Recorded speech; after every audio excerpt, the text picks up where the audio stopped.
তো প্রাকৃতিক দুর্যোগ মোকাবেলায় আমাদের একমাত্র করণীয় হলো গুনাহ ত্যাগ করা এবং বিশুদ্ধ তাওবা করা। প্রাকৃতিক দুর্যোগ থেকে আমাদেরকে বাঁচতে হলে, প্রাকৃতিক দুর্যোগ আমাদেরকে মোকাবেলা করতে হলে তার এক নাম্বার এবং একটাই পদ্ধতি, সেটা হলো কি গুনাহ ছাড়তে হবে, বিশুদ্ধ তাওবা করতে হবে। কোরআনুল কারীমের সূরা নূহের 11 এবং 10 এবং 11 নম্বর আয়াতে আল্লাহ কি বলে দেখেন, বিসমিল্লাহির রহমানির রহিম ফাকুলতু ইস্তাগফিরু রাব্বাকুম। আল্লাহ বলেন, হে রাসূল আপনি তাদেরকে জানিয়ে দেন যে ইস্তাগফিরু রাব্বাকুম, তোমরা তোমাদের পালনকর্তার নিকট ক্ষমা প্রার্থনা করো। ইন্নাহু কানা গফফারা, তিনি অত্যন্ত ক্ষমাশীল।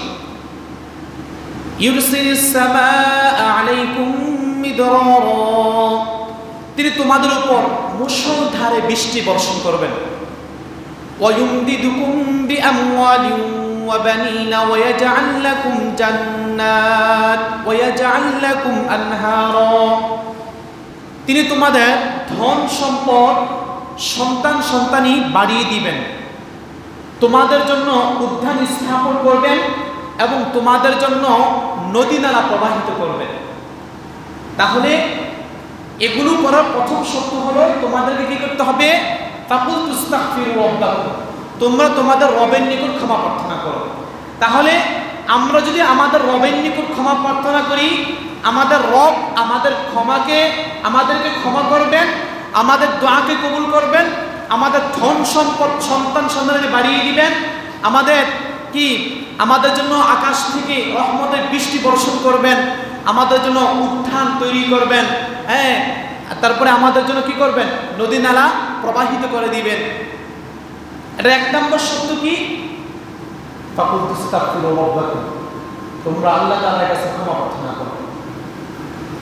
দেখেন, পৃথিবীর পার্থিব কোন শক্তি, জনশক্তি, হ্যাঁ, ধনশক্তি, এই সব কিছু দিয়ে কিন্তু প্রাকৃতিক দুর্যোগ মোকাবেলা করা যায় না। প্রাকৃতিক দুর্যোগ মোকাবেলা করতে হলে রাস্তা একটাই, সেটা হলো কি বিশুদ্ধভাবে তাওবা করতে হবে, গুনাহ ছেড়ে দিতে হবে। আজকে আমাদের গুনাহের কারণে আল্লাহ রাব্বুল আলামিনের পক্ষ থেকে সেই শাস্তি বিভিন্ন আকার বিভিন্ন আকৃতি ধারণ করে আসছে। এই জন্য আমরা আজকে এই মুহূর্তে আমরা সবাই প্রতিজ্ঞা করব যে আমরা ইতিপূর্বে যত গুনাহ করেছি সামনে আর একটা গুনাহ করব না। আমরা যে গুনাহগুলো করেছি আমরা আমাদের গুনাহের জন্য আল্লাহ রাব্বুল আলামিনের কাছে বিশুদ্ধভাবে তাওবা করব, বিশুদ্ধভাবে আল্লাহ রাব্বুল আলামিনের কাছে ফিরে যাব।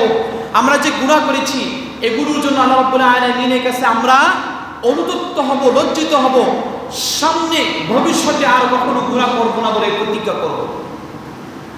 বিশুদ্ধ তাওবার 3টি শর্ত আমরা অনেকবার আলোচনা করেছি।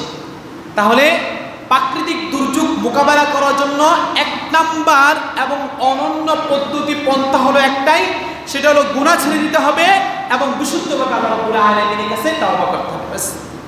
যে জাতি বিশুদ্ধভাবে তাওবা করবে, গুনাহ ছেড়ে দিবে, আল্লাহ রাব্বুল আলামিন তাদেরকে প্রাকৃতিক দুর্যোগ থেকে কি করবেন, হেফাজত করবেন। আমরা জানি, হ্যাঁ, আদ সম্প্রদায়, তারপরে সামুদ সম্প্রদায়, এরা যারা আছে, এরা লূত সম্প্রদায়, এরা বিভিন্ন গুনাহে জড়িত হয়ে গেছে।